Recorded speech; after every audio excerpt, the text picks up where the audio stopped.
Hello, you're so welcome here. And on today's live stream, I'm talking about 5 steps to stop self-sabotage. I'm getting all tongue-tied. 5 steps to stop self-sabotage and get more clients. I should have said that out loud before I clicked go live. Didn't realize what a tongue twister it was. You're so welcome here. So today I'm going to be covering 5 things that are really going to be, it could be an absolute game changer for you in your business. The biggest problem I see with women running businesses is they keep stopping themselves.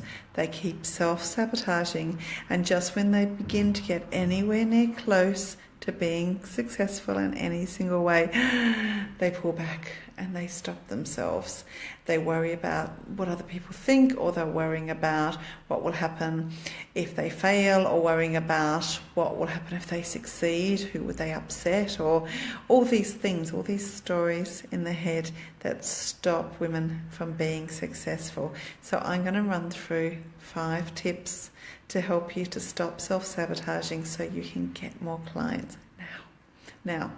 Okay, the first tip is to choose one thing to focus on.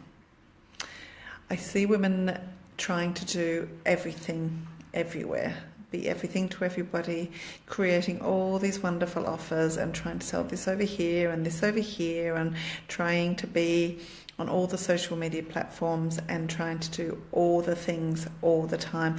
The only thing that is guaranteed from that is that they get overwhelmed, and they are seeing way too much of what everybody else is doing, and they're getting triggered about other people's success, and then they stop themselves. So I'm going to say to pick one thing, pick one offer to work with, like a 4-week package of helping people to solve one problem, as an example. And then all you need to do is focus on selling that one thing, that one package. And you do your marketing in a way that's really simple, that you are speaking to one person. You appear as if you're speaking to one person, but you're actually speaking to lots of people in a really simple way. One simple way of doing that is such as this: doing a live stream, talking about how you solve that problem that person has, talking to somebody as if you are talking to your dream client, as if that's the only person in the world you're speaking to. And by doing that, you're going to attract the people that want what you have. Yeah, because so many women are trying to be all things to everybody, and then they end up not being able to help anybody. So pick one problem that you solve. Yes, you can move on then and pick lots more things that you solve. But start with solving one problem. Start with one ideal client, with your one message, and do something like a live stream like this. And then when you've done your live stream, you get it transcribed and you put that on your blog. You put the video onto YouTube. You email, if you've got an email list, you email your email list with that transcription or with that blog post. You post the blog post across any social media platforms you're on, and then you have a lovely way of doing one thing once, talking about one thing with one clear call to action, such as, hey, would you like to hop on the phone with me and hear about how I could help you solve this problem, or let's hear more about where you're stuck with this problem. And then you put that call to action out everywhere, and then you're going to start getting people on the phone. So choose one thing to focus on and put your message out there in a really simple way, that you're repurposing one thing everywhere. So a lot of the women I work with get stuck with getting their message out there. They get stuck with how to talk to their ideal clients. They get stuck with how they are meant to be in all places all the time to attract the dream clients to them. But you can do it in a really simple way. So the first step is to choose one thing to focus on, just one thing. Stop trying to be all things to everybody. The next thing is, step number 2, is to be prepared to feel uncomfortable. The old saying goes, if you do what you've always done, you get what you've always got. So if you are so used to sabotaging yourself and not getting all the higher paying clients that you desire, you get very used to that and it begins to feel comfortable. So you need to start being uncomfortable. Once you start getting uncomfortable, it means that you're pushing yourself a little bit outside your comfort zones and reaching out a little bit more. I mean, I know for so many of you that doing something just like a live stream can really, really be terrifying. And you don't have to do that. You can start with a simple blog post. You do not have to do live streams. But when I first did live streams, I was pretty okay because I'd been doing video for a couple of years. When I first started doing video, it was really terrifying. But I had to move through that because otherwise I couldn't create what I needed to create to help anybody. You can't help anybody unless you're putting yourself out there. So step number 2 is be prepared to feel uncomfortable. It really is a real, I hate to say it again, it's a real game changer. When you're willing to feel the discomfort and do it anyway, feel the fear and do it anyway. Susan Jeffers says, read that book if you haven't read it yet. It is truly wonderful to actually move through that, and then you'll be incredibly proud of yourself. Look what I did. I've got this gorgeous free group, and if you're not in there, get yourself in there, called Reinventing Women's Business. I'll pop the link below. And in there, women are breaking their live stream virginity all the time. They're going in there and just saying, hi, this is my name, this is what I do. And that's it. That's all they do. And then we have different theme days, and they go, and on the different theme days, like for Monday is Monday Message Day. So they talk about their message. They talk about who they're here to help and what they're here to do. So that's one way of getting a little bit more comfortable with doing something that feels very uncomfortable. You've got to be prepared. It starts with a thought up here. A thought that I am prepared to move through this discomfort, to actually feel the discomfort and keep going anyway, even though it scares me. Because fear, it really paralyzes women in business. And really what happens then? If you're caught in fear, then you can't help anybody. And you're in business to serve. I think every single one of us is in business to serve our clients. So you can't help anybody. And it doesn't matter what you're selling. It doesn't matter if you're selling something that is, it doesn't matter if you're selling a washing machine. I often use that example. Not quite sure why. If you're selling a washing machine or if you're selling a high-end coaching package, it doesn't matter what you're selling. You're here to serve. You're here to help people. That's what business is about. Business is about building relationships and serving people.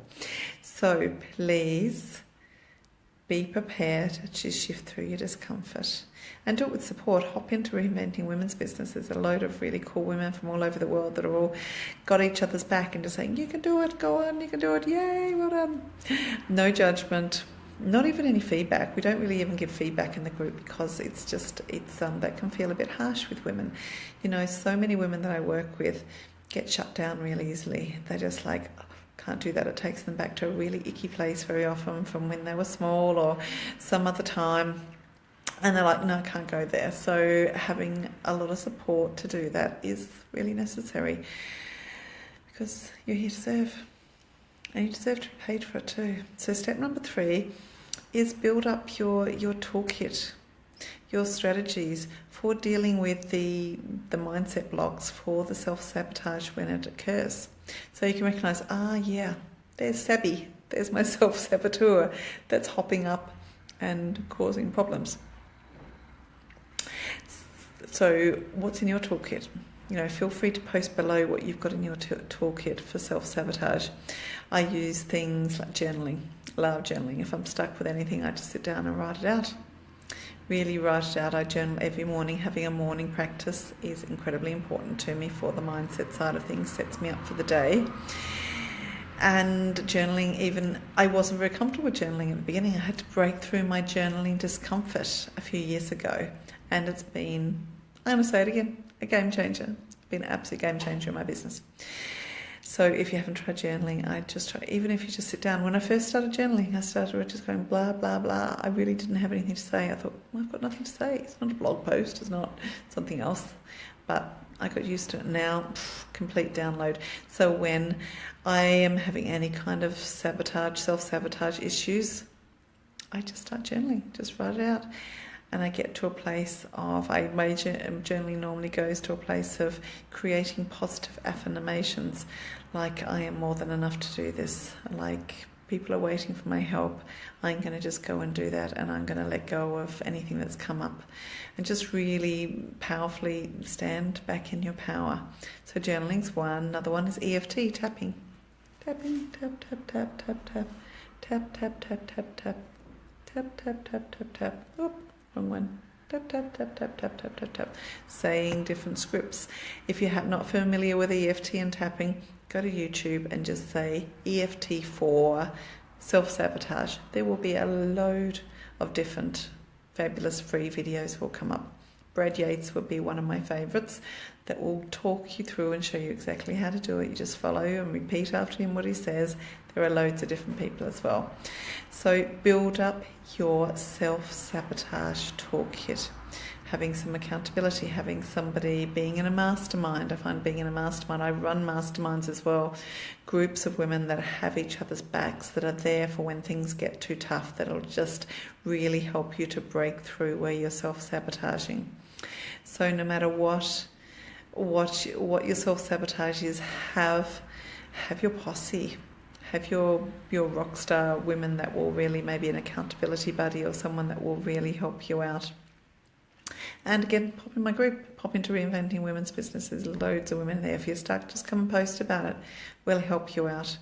So that's the third one. So the first one was choosing one thing to focus on, one thing, solving one problem in one way. The second was being prepared to feel uncomfortable and breaking through that discomfort. And the third one was building up your toolkit for your self-sabotage when it comes up, because it will. It doesn't matter what level you're at in business. Every time you go to a new level, particularly once you're getting some degree of success, that's when self-sabotage is going to come in even more. We stop ourselves, we limit ourselves. You have to break through those glass ceilings, and I like the saying that you can't break through any glass ceiling without feeling cut. It does feel uncomfortable. If you haven't read the book The Big Leap by Gay Hendricks, read that. Game changer. I will stop saying that, I promise. Now, step number 4 is to learn how to sell. I don't think there's anything that creates self-sabotage more with women in business when they don't know how to sell. The problem is men and women sell very differently. Men say, here, buy my thing, and someone gives them some money. Or they say, no, I don't want anything. And they go, fine, go to somebody else, here, buy my thing. And they go, okay, and they give them some money. That's it. End of transaction. Women, buy my thing. No, don't buy my thing. My thing's not quite good enough. I need to take my thing away and make it better. It's not perfect yet. I need to go do something else with my thing. If you do have to buy my thing, I'm going to give you another one for the same price. Here, have another coaching session for free.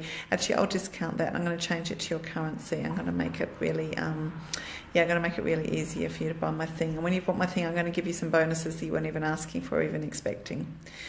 So yeah. Do you relate? Learn how to sell. Learn how to sell. And learn how to ask for the sale and not make it mean anything about you, so you can totally detach from the outcome. Because not everyone's going to say yes. Your only purpose when asking for the sale is to get a clear yes or a clear no. No, murky, maybe. Don't be maybe land. Too much uncertainty there. Uncertainty feels very unfamiliar, and we don't like that because there's no resolution. A clear yes or a clear no. Learn how to sell. That's the 4th step. And the 5th and final step, we've been through choosing one thing to focus on, being prepared to feel uncomfortable, have a toolkit ready for when the sabotage gets in the way, learn how to sell and ask for the sale. And the 5th and final one is the most important one. It really is the most important one, and that is to know that you are enough. You are absolutely enough. You always have been enough. You always will be enough, and you can be imperfectly enough. You know enough. If there's a skill gap, go learn the skill. That's fine. That's easy. There's so much information out there. You can learn how to do anything, but you are enough. You are absolutely enough. Stop waiting for people to tell you are enough. Just know it yourself. It's an inside job.